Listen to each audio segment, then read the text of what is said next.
The first rule of success is to have a vision. You see, if you don't have a vision of where you go, and if you don't have a goal where you go, you drift around and you never end up anywhere. I mean, as you know, I was born in 1947 in Austria, after the Second World War, so I was very fortunate that I stumbled under my vision, and I didn't really like Austria when I grew up. I couldn't wait to get out of there. I couldn't see myself becoming a farmer or a worker in a factory or anything like that, even though my parents wanted me to stay there and have a normal life. But that was their vision, not mine. My vision was totally different. I felt that I was born for something special, for something unique, for something big. Then one day I went to school. I remember I was 11 years old, and they showed a documentary about America. And there they showed this documentary, the huge skyscrapers, the high-rises, the huge bridges, the 6-lane freeways, and all of this stuff. And I said to myself, that's where I want to be. I don't want to be around here with these little farmhouses and these little buildings. I want to be in America. But one day after school, I walked by a store in Grays. So I went inside and I looked around and looked at this stuff and saw a magazine. I saw a bodybuilding magazine that had Reg Park on the cover.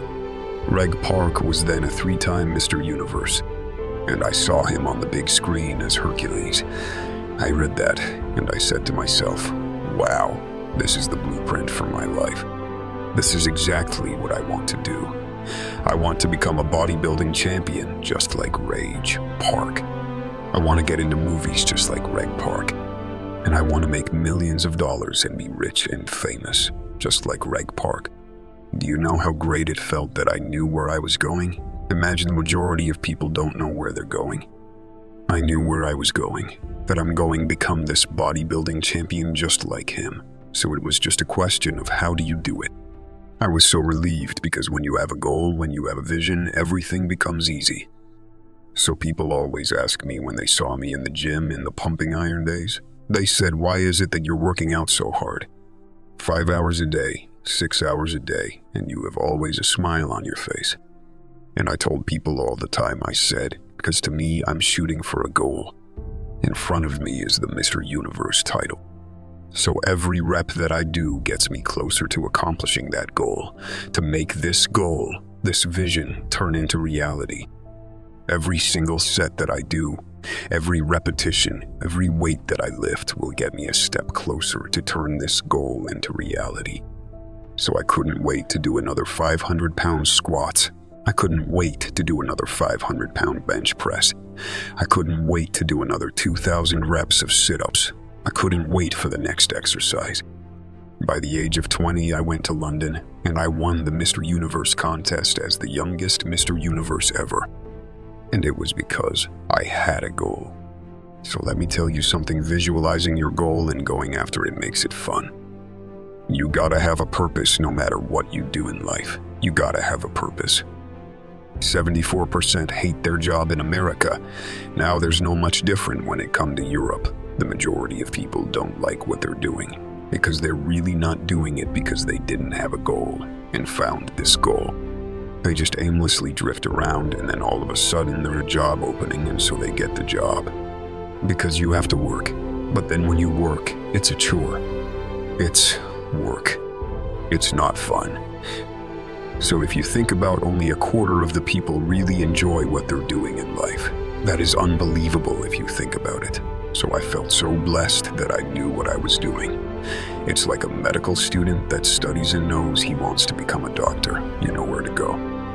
And the same thing is also in politics. I remember that in politics I had a very clear vision that I will be the leader of California. This is as far as I could go because I was not born in America, so I could not run for president. So being the governor of the 5th largest state, or I should say the largest state, the 5th largest economy in the world, was for me really the ultimate title, the ultimate accomplishment in politics. So even though people came up to me and says, why don't you go and run for something smaller, you're never going to make it. I ran for governor, and then 2 months later, I became governor of the state of California. Again, because I had a very clear vision what I'm gonna do with California. So that's rule number 1, have a vision. Rule number 2 is, don't listen to the naysayers. Don't listen to the naysayers. Everything I ever did, the thing that they heard out of people's mouth was that's impossible. That can't be done, or no. That is exactly what I heard, and of course I proved to the people that it can be done. So whenever someone said to me it can't be done, I heard it can be done. When they said no, I heard yes. And when they said it's impossible, I heard it is possible. I heard it is possible. I'm a strong believer, what Nelson Mandela said, that everything is always impossible until someone does it. Well, I'm gonna be the one that said to myself, I'm gonna do it, and I'm gonna show it to them. Maybe it has never been done before. That's perfectly fine with me, but I'm gonna show it, and I'm gonna do it, and I did. Not listen to the naysayers. It's all about the hard work that you put in. I said must have been bodybuilding. I worked out 5-6 hours a day. I'm gonna do the same thing now for acting. And of course I went to college to study English. I studied the accent removal, acting classes, and all of this stuff. All day long, I worked, and I worked, and I worked. And within a short period of time, I made one movie called Hercules in New York, which of course went right into the toilet. But it didn't discourage me. I still had the same vision, and then all of a sudden I did Streets of San Francisco. I did Stay Hungry and Pumping Iron and The Villain, and then all of a sudden I was asked by Dino De Laurentiis and the Universal Studio to star in Conan the Barbarian. And after I did Conan the Barbarian, the director at the press conference said to the press, the director was John Milius. He said to the press if we wouldn't have had Arnold, we would have had to build one. So think about that. The very body that they said can never be sold because the time is wrong. A few years later, I'm doing Conan the Barbarian, and it was the #1 hit at the box office when it came out in the summer of '82.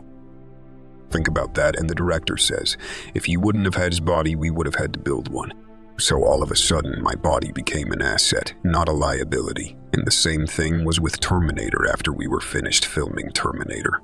Jim Cameron said to the press if Arnold wouldn't have had that accent and talked like a machine, I think the movie wouldn't have had that accent and talked like a machine.